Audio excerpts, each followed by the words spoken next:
Told me that his toes were out, there's complications, this is an emergency, they have to move me to another hospital.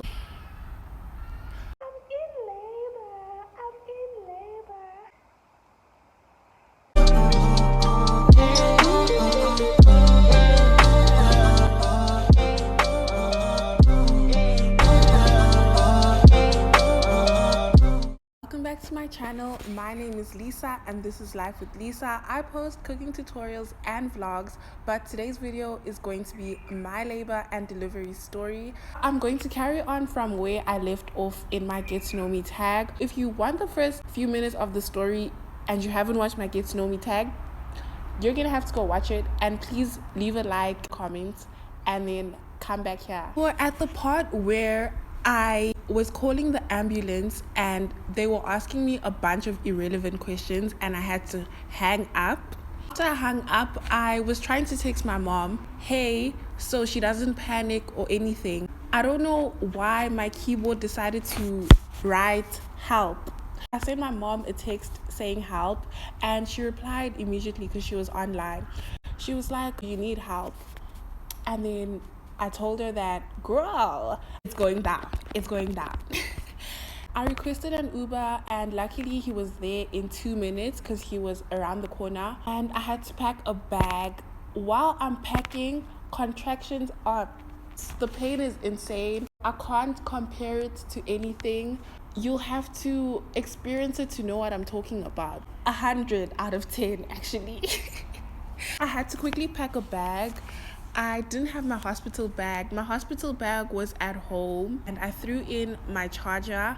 I threw in Vaseline and I think I threw in a robe or a towel. Every 2 minutes I was trying to take a deep breath because those contractions were throwing hands. Luckily, the hospital wasn't that far away, so in about 5 to 6 minutes we were there. So we drove inside the hospital and he dropped me off at the maternity ward. The gate by the maternity ward is closed. I'm knocking on the door and this lady comes and I'm like, hello, I'm in labor. And I was literally bending over because I couldn't stand up straight. The lady looks at me like, girl, you tripping. That's how she looked at me, like I was exaggerating. And then she leaves. I just told you I'm in labor. Where you going, sis? She left and then I'm still standing there just trying to breathe, taking deep breaths, trying to calm myself down, saying my prayers. She comes back, she opens for me and she starts making fun of me. I can't believe she did that. She was like, I'm in labor. That was so wrong. She led me into one of the rooms and then there was this other lady there. This is where it got weird. She was speaking to me in Zulu. I understand Zulu like probably 80%. Bro, I was in labor. I didn't feel like speaking or listening to someone talk in a language that I'm not really used to. Okay, not that I'm not used to it, but like a language that isn't English. Get what I'm saying? She's asking me, well, how far along are you? When was your last checkup? And then I told her that I'm not South African. Did she not switch up on me? Folded her arms like this. And she's like, so what? So what if you're not from here? What must we do if you don't understand Zulu?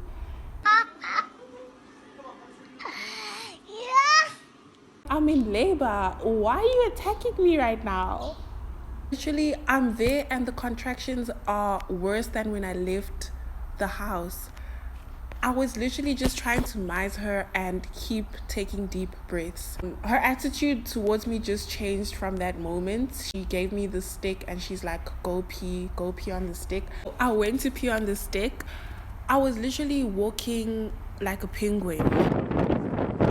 I get to the toilet, I'm peeing on the stick, saying my prayers, and then I can feel something that I've never felt before between my legs, and I'm like, Nah, that's none of my business. I literally told myself that's none of my business. I'm just gonna ignore that and carry on taking deep breaths. So I get to the passage and I'm walking with my chest out like this, and I'm literally quoting Bible verses like Joshua 9 verse 9. I'm strong and courageous. I had to hype myself up and just be strong because I had no other choice in that moment. Got back there and they wanted to check how far along, how many centimeters I am, I can't remember, what is it? They wanted to check if I'm dilated by how many centimeters. Yeah. So you have to be above 6 centimeters in order for you to start pushing. While they're checking, they noticed that Liano decided to take his toes out.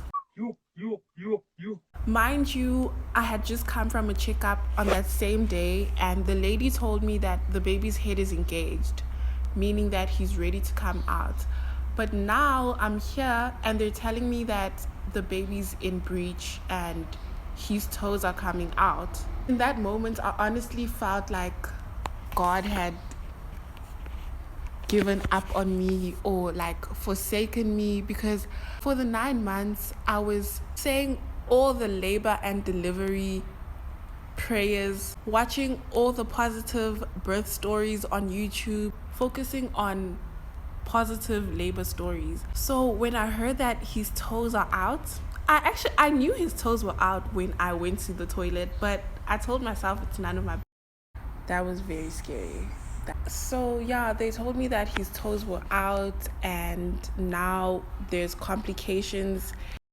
This is an emergency and they have to move me to another hospital. In that moment, my body was telling me to push, and they were saying don't push because you're gonna hurt your baby or you're gonna hurt yourself. I was trying not to push with everything in me, but my body felt the urge to push and I couldn't hold it back. So I think I did push a little bit, and that was when his whole foot came out until his ankle.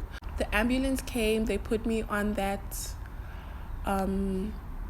bed thingy, and I had to carefully get onto that bed while in so much pain, trying not to hurt his foot, trying to stay strong. That was a lot. Yeah, so I got onto that ambulance bed, and they put me in the ambulance. My little sister just arrived at the hospital, my partner's little sister, and she was like, what's going on? And then that mean nurse told her what's going on, and she looked so scared. I feel so bad for traumatizing her like that. She looked so scared. She asked them if she can come in the ambulance with me, and that old angry lady was saying no. Why did that lady want me to suffer alone so badly? I don't understand. The ambulance guy said, yeah, no problem, she can come, and she came with me in the ambulance. I was there laying on my side, holding onto the pole. I was like squashing the pole for my life, trying to take out all the pain and saying my prayers as well. I never thought I'd ever experience being in an ambulance and the siren is going on and I'm the one inside. Like, what's happening? What's happening? Anyway, 15 minutes later, we get to the next hospital. Quickly rush me in, and now I have to carefully again get onto the hospital bed without squashing Liano's foot. Now it's like it's not only his foot, like almost a bit of his leg is coming out.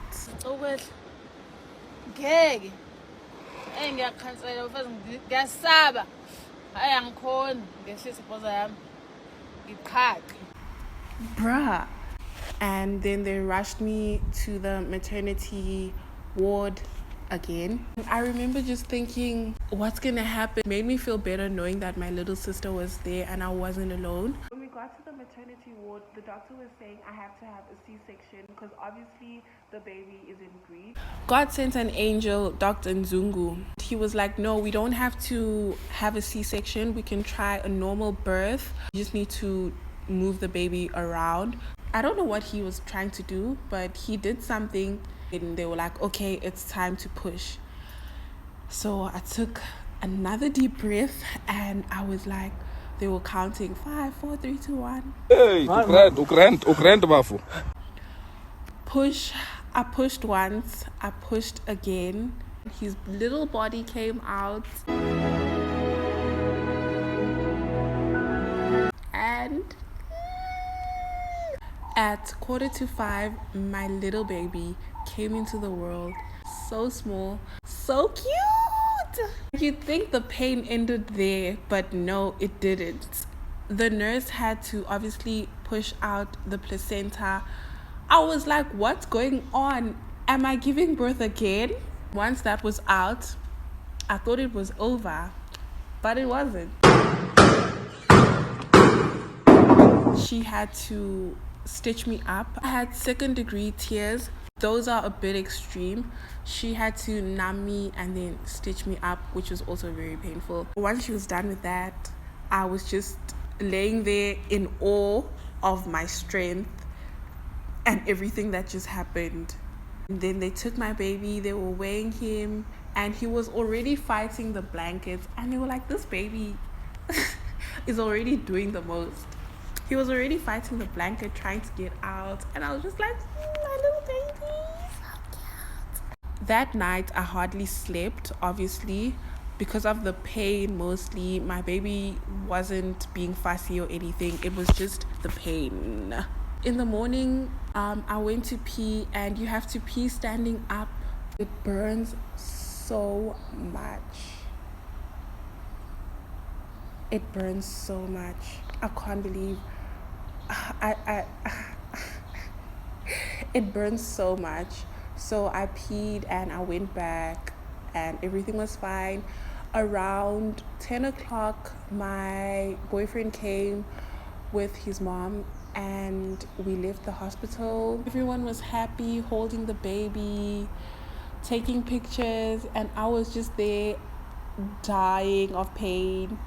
So yeah, that was my very painful, intense labor and delivery story. I'm so thankful to God for bringing me through that and making sure my baby and I survive and we're 100% healthy. I'll see you guys in my next video. Don't forget to like this video, comment, and subscribe to my channel. Bye.